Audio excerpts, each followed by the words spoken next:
What's up, folks? I walked out on the dock today and I saw one of my favorite signs that I love to see this time of year because it means the bass bite is gonna go crazy. I don't know if you can see it with this, but we have got sunfish on the beds, and when the sunfish are on the beds, it is go time for bass fishing. So we're gonna talk about fishing bluegill beds today. We've got a bunch of underwater footage. We're gonna put this down on the nest, check out what those sunnies are doing. Let's go, it's gonna be a good one.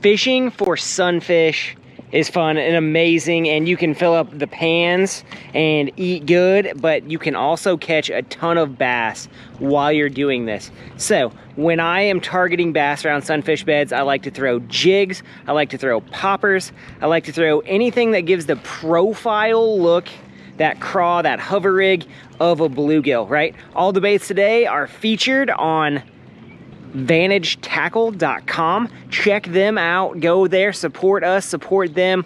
Let me know in the comment section what you want to see in the future. All right, guys, so let's get down to business. When the sunfish come in to spawn, it's following the bass spawn. You can pick up some of the biggest bass post spawn that you're going to catch around sunfish beds. Now, when sunfish come in, they like to find gravelly type areas to spawn that are generally free of a lot of aquatic vegetation, and that's because they're going to fan out and make these moon crater style beds everywhere. And we could be talking about 5 to 10 fish in an area, we could be talking about 100 or more, but generally speaking they're going to be areas that are ringed by vegetation, and that's going to be key for the pattern that we're fishing here. Now, you're going to be looking for 1 to 2 fish around a bluegill bed. Not 100, they're not out chasing shad. These are generally bigger fish, bigger females especially, that are sitting there because there is a free meal or dinner plate right there in the shallows. Why would they go deep and chase when they can basically pick out which bluegill that they want to eat? They're going to sit on the outside edges of bluegill beds and basically wait for bluegills to make mistakes, get too far away from the beds, get too far away from everybody else, then they're going to pounce. And there's kind of a two-pronged approach that I like to fish bluegill beds. One is literally a jig on the bottom, and you can pick any jig that you want to. I like the ebb and flow upgrade here. It's got a Bait Cave Customs cave cricket on it, and I'm just going to simply hop this jig through bluegill beds, and when I run into the edge of a bluegill bed, I'm really going to make aggressive loud hops because it looks like something fleeing from either the bluegill or the bass, if in the right situations, can think it's a bluegill themselves. The other thing I'm going to use is a VMC Tokyo rig. Here's a cave cricket from Bait Cave Customs once again, and I like these two baits because they make clicking sounds on the bottom. If you are around sunfish beds, you're going to hear a lot of popping and clicking as those fish kind of move those pebbles around and run into stuff, root around in those areas. So that weight making contact with the bottom, or that jig head making contact with the bottom, is really going to give you a great presentation. Plus, crawfish around rocks, not a bad option, but this is a great presentation to really pick apart bluegill beds. Now, this comes down to cruising around flats, finding those bluegill beds and making different casts and different angles across those beds. Another great way to do this is to fish just the naked craw on a jig head. Here's the ebb and flow jig head with that 4-inch Bait Cave Customs cave craw on it. I really like this color scheme, that green and yellow this time of year. But as we go across different bluegill beds in different areas, you can see consistency on the bottom is key. These areas, and they have rocks in the middle, they have shells in the middle, any kind of hard substrate where that bluegill is going to spawn. With that jig head on the bottom with that craw style presentation, you're making a loud clicking noise and you're giving those bass something to key in on. and you're coming through that submerged vegetation in different ways. Now, when we get into areas with heavy vegetation, this is where I like to stroke a jig.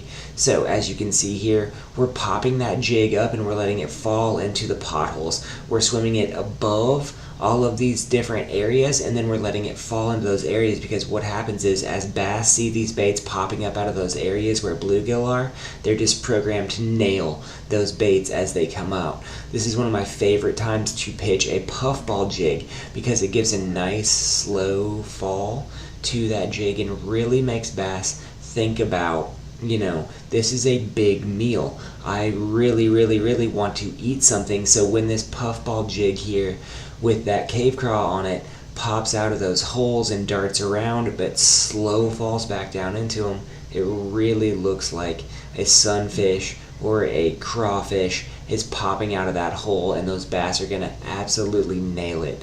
The jig bite is phenomenal this time of year, but once again, let me stress that you're gonna catch one, maybe two bigger bass around bluegill beds. They're an awkward prey to eat for bass. They're spiny, they're big, they're oblong, if you will. So the bass you're gonna catch around sunfish beds are gonna be better than average. Better than average fish eat jigs. And the better, more realistic your jig looks, or the slower it's presented, most oftentimes is better. And as you can see, we found more bluegill beds here interspersed with these weeds, so a jig becomes a really good thing to throw around bluegill beds simply for its weedless variety in nature and the fact that it's a big, bulky presentation, the same thing as a bluegill.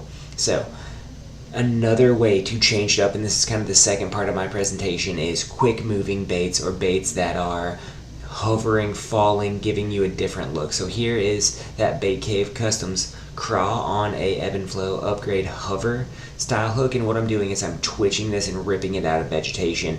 I'm literally looking for a reaction bite. It's almost like fishing a fluke, except you're fishing a bigger profile craw bait on there to give it more extended actions. Then I let it fall in the potholes, let it go down to the bottom.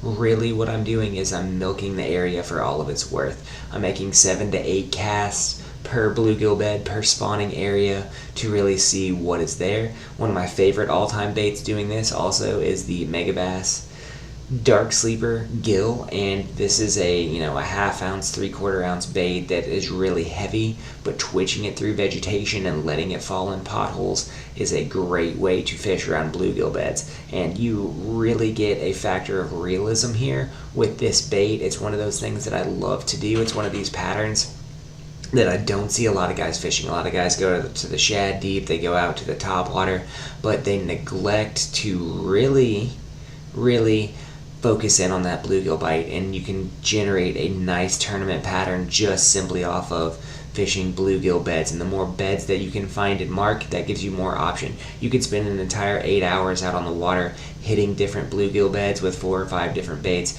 and put together a really nice limit. But knowing the bottom composition is key, and knowing the rock is key. Or here's that Savage Gear Structure Gill. That's one of my big players from last year.